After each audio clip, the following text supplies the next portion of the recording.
சர்வதேச நாடுகள் சம்மந்தப்பட்டதுனாலையும் அவர்கள் வந்து இதை வந்து லேசாக விட்டுட்டு போகிற மாதிரி இல்லை.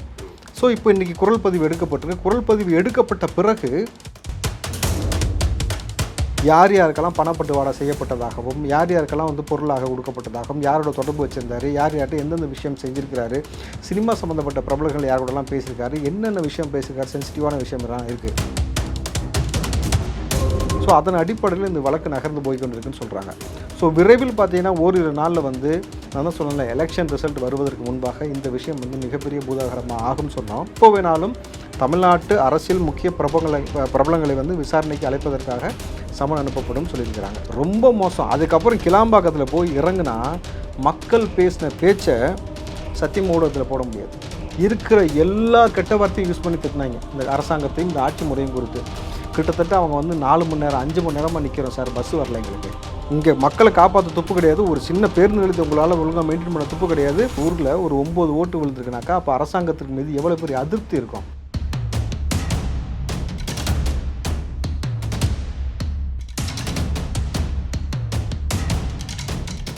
ரியல் ஒன் வாய்ஸ் நேயர்களுக்கு வணக்கம். இன்னைக்கு அரசியல் தொடர்பான பல்வேறு விஷயங்களை டிஸ்கஸ் பண்றதுக்காக நம்முடன் இணைகிறார் காங்கிரஸை சேர்ந்த ராவுத்தர் இப்ராஹிம் அவர்கள். வணக்கம் சார். வணக்கம் சார். ஜாஃபர் சாதிக் கேஸ் அப்படின்றது என்ன அப்டேட்ல இருக்கு சார்? ஜாஃபர் சாதிக் இந்த எலெக்ஷன் வந்த உடனே எல்லாம் பரபரப்பாக அவங்கவுங்க எல்லா கோமாளித்தனமும் பண்ணாங்க.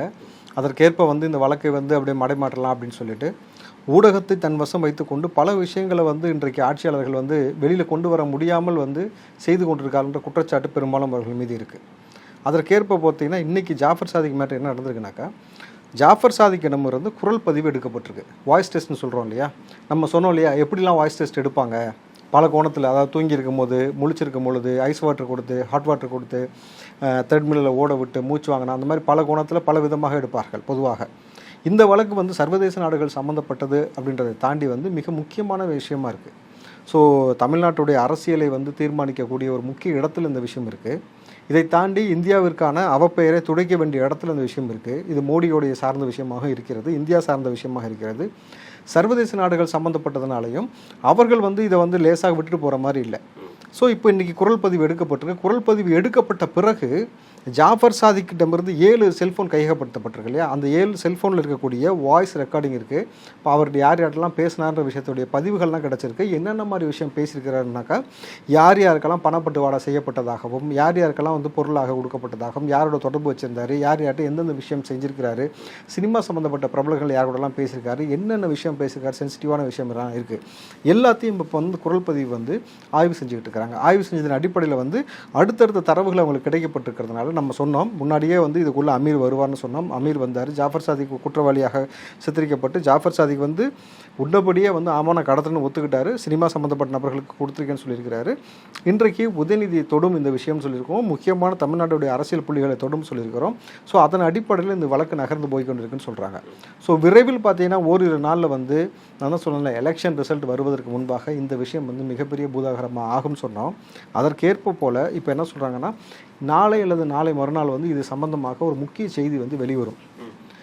அந்த செய்தி ஊடகத்தில் வெளிவந்த பிறகு பாருங்கள் மிகப்பெரிய ஒரு மாற்றம் ஏற்படும்னு இன்றைக்கு தகவல் கிடச்சிருக்கு. ஸோ எப்போ வேணாலும் தமிழ்நாட்டு அரசியல் முக்கிய பிரபலங்களை வந்து விசாரணைக்கு அழைப்பதற்காக சமன் அனுப்பப்படும் சொல்லியிருக்கிறாங்க. ஸோ இது என்சிபி அனுப்பும் ப்ளஸ் இடியும் இல்லை உள்ளே இருக்கிறதுனால இடியும் உள்ளே வந்து 2 பேரும் ஒரு சேர வந்து அனுப்புவதற்கான எல்லா வழிவகம் இருக்குன்னு சொல்லியிருக்கிறாங்க. நிச்சயமாக வந்து இது நல்ல தருணமாக நான் பார்க்குறேன். இன்னொரு விஷயம், இது நம்ம எங்கே நியூஸ் பார்த்தாலும் சரி, இந்த போதை பொருள் வந்து யூஸ் பண்ணி அதை வந்து ஒரு ஃபேமிலி இஷ்யூவாக இருக்கட்டும், பர்சனல் இஷ்யூவாக இருக்கட்டும், ஒரு பப்ளிக் இஷ்யூவாக இருக்கட்டும், எல்லாமே நடந்துகிட்டே இருக்குது. போதை புழக்கம் அப்படின்றதும் ரொம்ப ஜாஸ்தி ஆகிட்டே போயிட்டு இருக்குது. இது எப்படி எங்கன்னா அது முடிவுக்கு வரும்? ஆனால் முதல்வர் என்ன சொல்கிறாரு பார்த்தீங்களாக்கா, மோடி அவர்கள் வந்து தமிழ்நாட்டில் வந்து போதைப்பொருள் புழக்கம் அதிகமாக இருப்பது போல் வந்து சித்தரிக்கிறார். இது வந்து முதல்வர் பிரதமர் பதவிக்கு அழகல்ல அப்படின்னு சொல்லி பேசியிருக்காரு. கண் கூட பார்க்க முடியுது சார், நியூஸ்லயே பார்க்க முடியுது. எல்லாரும் போதையில் அடிமையாகி அதுக்காக பண்ணாங்க அப்படின்ற மாதிரி தான் சொல்றாங்க. பெத்த தாயை கொண்டு நடுவீட்டில் புதைச்சி வச்சுட்டு உட்காந்துருக்கான் தமிழ்நாட்டில். எல்லா இடத்துலையும் மெத்து கிடச்சி கொண்டு இருக்குது, எல்லா இடத்துலையும் கஞ்சா கிடச்சி கொண்டு இருக்குது. நேற்று பாருங்கள் கண்ணகி நகர், சென்னையை சார்ந்த கண்ணகி நகரில் வந்து அவன் வந்து முக்கிய குற்றவாளியாக இருக்கிறான். அந்த போதைப் பொருளை வந்து விற்கக்கூடிய நபராக இருக்கிறான், கஞ்சா விற்கக்கூடிய நபராக இருக்கிறான். அவன் அரெஸ்ட் பண்ணுறாங்க. அரெஸ்ட் பண்ணும் பொழுது காவல்துறையே காலி பாட்டில் வச்சு அடித்து கல்லை வச்சு அடித்து அவர்களை வந்து ரொம்ப கடுமையான சேதம் ஏற்படுத்தி அங்கே தப்பிக்கிறானுங்க.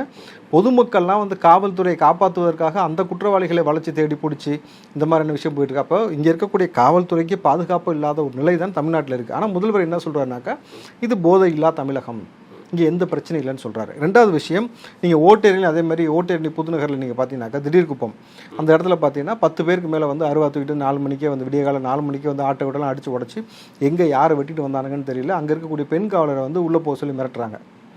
ஸோ அந்த காவலர் தனக்கு பாதுகாப்பு இல்லைன்னு சொல்லிட்டு அவங்களே பொதுமக்கள்கிட்ட என்ன சொல்கிறாங்க, தயவு செஞ்சு நீங்கள் எல்லாம் உள்ளே போயிருங்க, எனக்கே இதை நிலைமை இங்கே இருக்குன்னு சொல்லி காவலர் பதிவு பண்ணுறாங்க. அப்போ வந்து அங்கே இருக்கக்கூடிய மக்களும் சரி, ஓட்டேரியில் இருக்கக்கூடிய மக்களும் சரி, இங்கே கண்ணகி நகரில் இருக்க மக்களும் சரி, அங்கே இருக்கக்கூடிய பெண்கள் சொல்லக்கூடிய விஷயம், நிம்மதியாக எங்களால் வெளியில் போக முடியல, ஒரு வேலைக்கு போக முடியல, வெளியில் கால நேரத்தில் எந்திரிச்சு நம்ம வந்து ஒரு பாத்ரூம் போகிறதுக்கோ இல்லை வெளியில் வருவதற்கோ பால் வாங்குறதுக்கோ ரொம்ப அச்சமாக இருக்குது. இது வரைக்கும் இதற்கான எந்த தீர்வும் எட்டப்படவே இல்லை. அப்போ தமிழ்நாட்டில் இருக்கக்கூடிய காவல்துறை வந்து இந்த காவல்துறை முதல்வர் வச்சுக்கொண்டு என்ன செய்து கொண்டிருக்காங்க ஒரு கேள்வி இருக்குல்ல. இப்போது இந்த மாதிரி ஒரு சென்சிட்டிவான விஷயம் போயிட்டு இருக்கு. ஆனால் முதல்வர் என்ன சொல்லுவார்னாக்கா இந்த மாதிரி எதுவுமே இல்லை, எதுவுமே இல்லை. அவர் ஒரு கனவு உலகத்தில் வாழ்ந்துகிட்டு இருக்காரு முதல்வர். அதுதான் மக்களுக்கு உள்ளபடி பெரிய வருத்தமாக இருக்கக்கூடிய விஷயமா இருக்கு. சார், இந்த கஞ்சா போதை வந்து அரசாங்கம் மறுத்துன்னு சொல்றீங்க. அதே மாதிரி கிளாம்பாக்கம் வந்து எல்லாரும் ஃபேஸ் பண்ணிட்டே இருக்கோம் சார். இப்போ இந்த ஓட்டு போறதுக்காக ஊருக்கு போயிட்டு வந்தவங்களா இருக்கட்டும், அந்த டிராஃபிக்கும் கட்டுப்படுத்த முடியாது, அது ஒரு பக்கம் போய்கிட்டே இருக்குது. இது வந்து அந்த பஸ்ஸுக்கு எவ்வளவு தூரம் சார் போறது, எவ்வளவு தூரம் நாங்க போறது, எவ்வளோ கஷ்டப்பட்டு நாங்க ஒரு சிரமப்பட்டு இவ்வளவு ஓட்டை போடணுமா? இப்போ இந்த ஓட்டு சதவீதம் கம்மியானதுக்கே இதுவும் ஒரு காரணம் அப்படின்ற மாதிரி போய்கிட்டு இருக்குது. நிச்சயமாக நீங்கள் கிளாம்பாக்கம் பேருந்து நிலையம் வந்து இப்போ கவர்மெண்ட் என்ன சொல்லிச்சு, எல்லா ஃபெசிலிட்டியும் பண்ணிட்டோம், பஸ் எல்லாம் போதிய அளவுக்கு பஸ் இருக்குது அப்படின்னு சொன்னாங்க. அன்றைக்கு நீங்கள் வியாழக்கிழமை வந்து நீங்கள் பார்த்தீங்கன்னாக்கா எல்லோரும் சொன்ன குற்றச்சாட்டு ஹெவி டிராஃபிக், பஸ்ஸே இல்லை, ரெண்டாவது இன்ச் பை இன்ச்சாக நகருது. ஆனால் கிளாம்பாக்கத்தில் வந்து எந்த பேருந்து இல்லைன்னு சொல்லும் பொழுது நானே நேரடியாக பயணப்பட்டேன். என்னன்னாக்கா ஒரு கவர்மெண்ட் பஸ்ஸில் ஏறி ட்ராவல் பண்ணி பார்ப்போம் அப்படின்னு சொல்லிட்டு வடபழனிலேருந்து ஏறுறேன். நான் வடபழனி டு கிளாம்பாக்கம் போகலான்னு சொல்லிட்டு ஏறுறேன். சரியாக வடபழனிலேருந்து கிளாம்பாக்கம் பேருந்து நிலையம் போவதற்கு 3.5 மணி நேரம் ஆச்சு. 3.5 மணி நேரம். அந்த 3.5 மணி நேரம் பஸ்ஸுக்குள்ள கரெக்டாக நான் வந்து ஈவினிங் ஒரு 6 o'clock போல் ஏறுறேன். 6:30 போல் நம்ம ஏறுறோம்னா அங்கே கிளாம்பாக்கம் எத்தனை மணிக்கு போகுதுன்னு நம்ம பார்க்கலாம் அப்படின்ட்டு.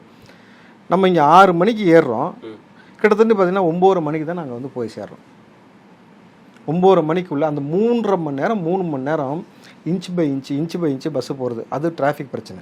அதை தாண்டி நீங்கள் பார்த்தீங்கன்னாக்கா அந்த பஸ்ஸுக்குள்ளே நீங்கள் பார்த்தீங்கன்னா ஒரு வெப்பத்தை நீங்கள் உணர முடியும். அதாவது இந்த என்ன சொல்கிறது, ஒரு ஒரு ஒரு ஜன்னல்லாம் ஓப்பனில் இருக்கக்கூடிய பஸ்ஸுக்குள்ளே ஒரு மாதிரியான ஒரு அனல் காற்று இருக்குல்ல நைட் நேரத்தில், மனித மூச்சுகள், அந்த மனித உடம்புல இருக்கக்கூடிய வரக்கூடிய வெப்பம் அந்தளவுக்கு இருக்குது. குழந்தைங்களை வச்சுக்கிட்டு மக்கள் பட்ட அவஸ்தை இருக்குல்ல, பேருந்துகள் பஸ்ஸுக்குள்ளே உட்காந்துக்கிட்டு யூரின் போக முடியல, தண்ணி குடிக்க முடியல. அந்த 3.5 மணி நேரம் இன்ச் பை இன்ச்சாக போய் நீங்கள் சீட்டில் உட்காந்துருக்கவங்களை விடுங்க, நிற்கிறவங்க நிலைமையை வச்சு பார்த்தீங்களா, ரொம்ப மோசம். அதுக்கப்புறம் கிளாம்பாக்கத்தில் போய் இறங்குனா மக்கள் பேசின பேச்சை சத்தியம் ஊடகத்தில் போட முடியாது. இருக்கிற எல்லா கெட்ட வார்த்தையும் யூஸ் பண்ணி திட்டினாங்க இந்த அரசாங்கத்தையும் இந்த ஆட்சி முறையும் பொறுத்து. கிட்டத்தட்ட அவங்க வந்து 4 மணி நேரம் 5 மணி நேரமாக நிற்கிறோம் சார், பஸ்ஸு வரல எங்களுக்கு. இவங்க வந்து மாறி மாறி கிளாம்பாக்கத்தில் எல்லாம் ரெடின்றாங்க, தண்ணி வச்சுருக்கிறாங்க குடிக்கிறதுக்கு, அங்கே காட்டுறாங்க சார் இவ்வளோ தண்ணி குழாய் வச்சுருக்கிறாங்க. ஆடு மாடு மாதிரி நம்ம டேப்பு திறந்துட்டு வாய் வச்சு இப்படி குடிக்க முடியுமா? ஒரு செயின் போட்டு கிளாஸ் வைப்பாங்கல்ல, அந்த மாதிரியான ஒரு ஃபெசிலிட்டி இருக்கணும்ல, அந்த ஃபெசிலிட்டி கிடையாது. கிளாம்பாக்கம் லோக்கல் அந்த பஸ் ஸ்டாண்டுக்குள்ளே ஒரு கடை கிடையாது. நீங்கள் மொஃபசல் பஸ்ஸுக்கு ஸ்டாண்டு விடுங்க, லோக்கல் பஸ் ஸ்டாண்ட் இருக்குல்ல, இங்கேருந்து போகக்கூடிய அந்த பஸ்ஸுங்க இறக்கி விட்றாங்களே, இறங்கினோடனே அவங்க தண்ணி வாங்கலாம், ஏதாவது ஒரு பாட்டில் வந்து குழந்தைக்கு பால் வாங்கலாம், பிஸ்கெட் வாங்கலாம், ஒரு கடை இது வரைக்கும் கிடையாது. அப்போ பஸ் ஸ்டாண்டு திறந்து இத்தனை நாள் ஆச்சு, ஏன் இன்னும் ஒரு கடை திறக்கலாங்க உள்ள? அங்கே இருக்கக்கூடிய கண்டக்டர்கிட்ட டிரைவர்கிட்டே கேட்டால், சார் வெளியில் பெரிய பிரம்மாண்டமாக ஒரு ஹோட்டல் இருக்குது சார், நீங்கள் வெளியில் போய் சாப்பிடுங்கன்றாங்க.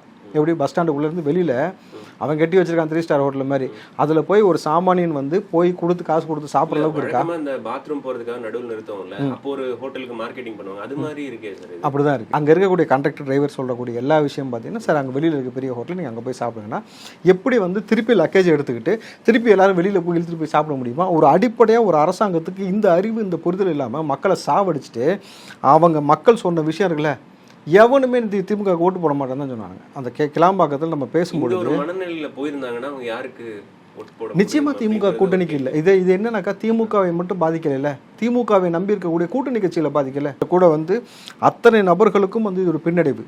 அப்போது ஒரு சின்ன கிளாம்பாக்கம் பேருந்து நிலையத்தை உங்களால் ஒழுங்காக மெயின்டைன் பண்ண முடியல. இந்த பக்கம் கஞ்சா இருக்குது, இப்போ இவ்வளோ புழக்கம் போயிட்டு இருக்குது, காவல்துறை அடிக்கலாம் இந்த அளவுக்கு போயிட்டு இருக்குனாக்கா அதை உங்களால் கட்டுக்குள்ளே கொண்டு வர முடியல. இங்கே கள்ளச்சாராயம் வந்து ஓவராக புழங்கிட்டு இருக்குன்னு நம்ம சொன்னோம். அது மூலமாக வந்து எவ்வளோ பிரச்சனை போயிட்டு இருக்குன்னு சொல்லுது. இன்றைக்கி இந்த டாஸ்மார்க்கு இவங்க என்ன சொல்கிறாங்க, இதை வந்து மூடுவதற்கான ஏதாவது ஒரு வழிவகை பண்ணுறீங்கனாக்கா அதை செய்கிறதுக்கு ஒரு வழிவகை கிடையாது. ஆனால் முதல்வர் மீண்டும் மீண்டும் சொல்வதுனாக்கா ஒரு நல்லாட்சி நான் கொடுத்துட்டு இருக்கிறோம். அதில் வந்து அவர் கொடுக்கக்கூடிய விளம்பரங்கள்லாம் பார்த்தீங்களா, வாருங்கள் இந்தியாவை காப்பாற்றுவோம், தமிழ்நாடை காப்பாற்ற துப்பு கிடையாது. கரெக்டாக இங்கே மக்களை காப்பாற்ற துப்பு கிடையாது. ஒரு சின்ன பேருந்து நிலையத்தை உங்களால் ஒழுங்காக மெயின்டைன் பண்ண துப்பு கிடையாது. பொதுமக்கள் பெண்களுக்கு ஒரு பாதுகாப்பு இருக்கானாக்கா பாதுகாப்பு அற்ற நிலைமை இங்கே நீடிச்சுக்கிட்டு இருக்கும் பொழுது இவர் வாங்க இந்தியாவை காப்பாற்றுவோன்னு கூப்பிடுவது எப்படி வந்து ஒரு நகைப்புக்குரியதாக இருக்குல்ல. ஆக்சுவல் ஃபேக்ட் என்னென்னா இதுதான். இதை தாண்டி நீங்கள் பார்த்தீங்கன்னாக்கா இந்த அரசாங்கத்திற்கு மீது எவ்வளோ பெரிய ஒரு அதிருப்தி இருந்துச்சுனாக்கா, இந்த பரந்தூர் விமான நிலையம் இருக்குல்ல, அதற்காக அந்த மக்கள் வந்து தொடர்கதையாக வந்து 600 நாள் போராடுறாங்க. அதாவது ஒரு குறிப்பிட்ட ஒரு கிராம மக்கள் வந்து 600 நாள் டெய்லி தினசரி போராட்டம், டெய்லி நைட் ஆனால் போராட்டம் பண்ணிகிட்டே இருக்கிறாங்க. அப்போது ஒரு 600 நாள் கிட்டத்தட்ட 2 வருஷத்துக்கிட்ட வரப்போகுது. இந்த போராட்டத்தை முன்னெடுத்து விவசாய நிலங்களை கையகப்படுத்தாதீர்கள்னு சொல்லியும் அதுக்கு அரசாங்கம் செவிமடிக்க தயாராக இல்லைன்னு பொழுது அந்த மக்கள் இந்த எலெக்ஷனில் அந்த எலெக்ஷனை புறக்கணிச்சிட்டாங்க. வெறும் 9 ஓட்டு விழுந்திருக்கு. ஒரு ஊரில் ஒரு 9 ஓட்டு விழுந்திருக்குனாக்கா அப்போ அரசாங்கத்திற்கு மீது எவ்வளோ பெரிய அதிருப்தி இருக்கும். இது வந்து என்ன சொல்கிறது, உச்சக்கட்ட இந்த அரசாங்கத்திற்கு திமுகவிற்கு கிடைத்த ஒரு மிகப்பெரிய ஒரு சவுக்கடி. இது வரலாற்றில் மிகப்பெரிய பதிவு. ஒரு கிராம மக்கள் வந்து எதற்காக எலெக்ஷனை புறக்கணிக்கிறாங்கன்னு விஷயம் இருக்குல்ல. இவர் என்ன சொல்கிறாரு, நான் விவசாயின்றாரு, நான் டெல்டாக்காரன்றாரு. இந்த விவசாயத்தை வந்து நாங்கள் தான் வந்து பாதுகாக்கிறோன்னு சொல்லி அங்கே பேசுகிறீங்க, வேளாண் பட்ஜெட் தாக்கல் பண்ணுறீங்க, அங்கேயும் விவசாய நிலங்கள் கையகப்படுத்தப்படாதுன்னு சொல்லவே கிடையாது. அப்போ தொடர்ச்சியாக மக்களை கொன்றுக்க வச்சு விவசாயம் மீது குண்டர் சட்டம் போட்ட இந்த அரசாங்கம் இவர்கள் மீண்டும் அவங்க கேட்ட கோரிக்கை என்ன, இந்த விவசாய நிலத்தை நீங்கள் வந்து கையகப்படுத்த மாட்டேன்னு சொல்லுங்கள் அப்படின்ட்டு. ஆனால் அதை செய்வதற்கு துப்பு இல்லாமல் விட்டுட்டு இன்றைக்கி அந்த மக்கள் புறக்கணிக்கிறாங்கன்னா யதார்த்தமான கள நிலவரம் இதுதான். இவர்கள் வந்து ஒரு மாயை கிரியேட் பண்ணி ஏதோ ஸ்டாலின் தான் இந்தியாவையே காப்பாற்ற போகிறான்ற மாதிரி, இவர் தான் ஆபத் பாண்டவன்ற மாதிரியும் இவரை வந்து வேறு மாதிரி பிரம்மாண்டமாக சித்தரிக்கிறதுன்னு இருக்குல்ல. உள்ளபடியே வந்து இந்த எலெக்ஷன் ரிசல்ட் இதை தாண்டி வந்து 2026 எவ்வளோ பெரிய இம்பாக்ட் ஏற்படுத்த போகுதுன்னு உங்களுக்கு தெரியல. நிச்சயமாக இருக்க இந்த ஓட்டு சதவீதம் பார்த்தீங்கன்னா கூட்டணி கட்சிகள் எல்லா நபர்களுக்கும் பாதிப்பு ஏற்படுத்திய பிறகு இந்த கூட்டணி கட்சிகள் மீண்டும் தொடராது. 2026 வந்து திமுக தனித்து விடுவதற்கான எல்லா வழிவகையும் இருக்குது. பல கட்சிகள் இப்போ அதிருப்தியில் இருக்காங்க. எலெக்ஷன் ரிசல்ட் என்னன்றது இப்போவே பல பேருக்கு தெரியும். இதை தாண்டி நீங்கள் யதார்த்தமாக பாருங்கள், மக்கள் இவ்வளோ வெறுப்பின் உச்சத்தில் இருக்கும்போது இவர்கள் வந்து பெருமையாக வந்து போலியாக வந்து ஒரு மார்த்தட்டி கொண்டு நாங்கள் ஜெயிச்சிட்டோன்னு சொல்கிறாங்கல்ல. இது வந்து மக்களுடைய கோபத்தை இன்னும் அதிகரிச்சுட்டே கிடக்கு. இது வரைக்கும் இந்த உதயநிதியால் வந்து பாதிக்கப்பட்ட நபர்கள் எத்தனையோ நபர்கள் இருந்தாலும் மெயினாக நம்ம இன்னொரு விஷயம் பேச வேண்டியது இருக்குது. இந்த 41 கோடியை கொண்டு போய் ரோட்டில் போட்டார்ல, ஃபார்முலா கார் ரேஸ் நடத்துகிறேன்னு சொல்லிட்டு உதயநிதி நம்மளுடைய பணத்தை கொண்டு போய் ரோட்டில் போட்டார். இது வரைக்கும் அந்த பணம் என்ன ஆச்சு? அந்த பணத்தை அரசாங்கத்துக்கு நீங்கள் திருப்ப கொடுத்தீங்களா?